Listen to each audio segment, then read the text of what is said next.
Okay, we're here today to talk about quilts, especially crazy quilts. And we have a couple of wonderful ones we've pulled for you to show off today. One of the most fascinating things I think about crazy quilts or any kind of art is looking at the period that it was produced. And crazy quilts are really able to show almost 100 years of history that happened before they were created.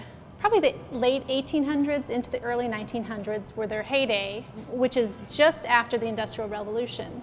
The cotton gin made it possible that they could clean 50 pounds of cotton a day, and that just in turn made them able to produce more and more fabric in the factories that were coming online.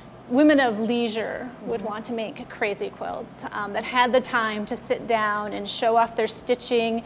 One of the interesting things about this quilt is that it was from Adeline and John Miller. John Miller was the first governor of North Dakota right after we became a state. He and his wife worked for the Dwight family, and that's who gave them this quilt. We have it actually dated in two places, 1883, which is really kind of cool.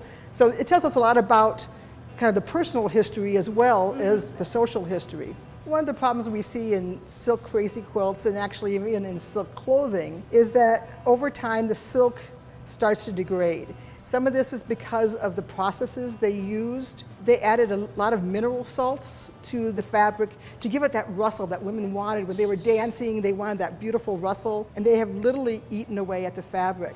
There's nothing we can do to stop it. There's nothing we can do to change it back. It's just going to happen. Another interesting thing on this crazy quilt is that it has some beads on it. Yes, that is kind of cool, because it's something that they did do, and this one has just one little beaded section. I'm not quite sure what they were making out of it, even though this is well over 100 years old. Those little beads are just lovely and still look great today.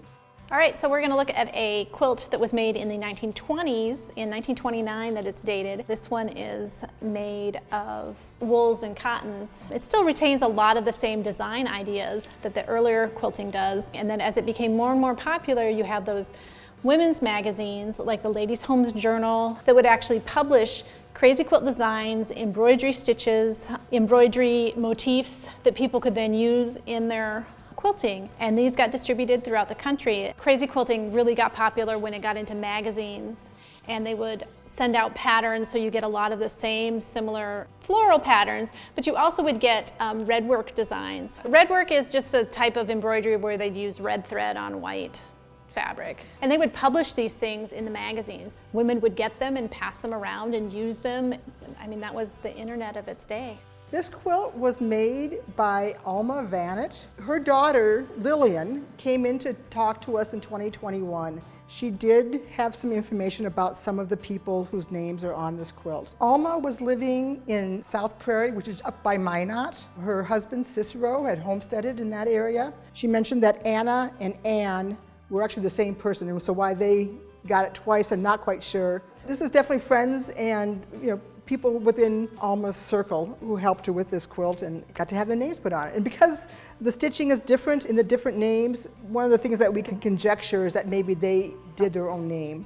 One of the beauties of quilts and quilting is that you do your own thing. So in this particular case, she may have made the blocks and given them to different people to sign their name because they were her friends, and maybe have them help her with some of the embroidery stitches. But because certain fabrics are used repeatedly in the blocks, it's kind of hard to know for certain what the story was behind that, because it could have been one of those things where she had a big scrap bag and said, hey, here everybody come on over to my house and help me make this quilt, and they all did blocks, and as part of that then they signed the block that they helped with.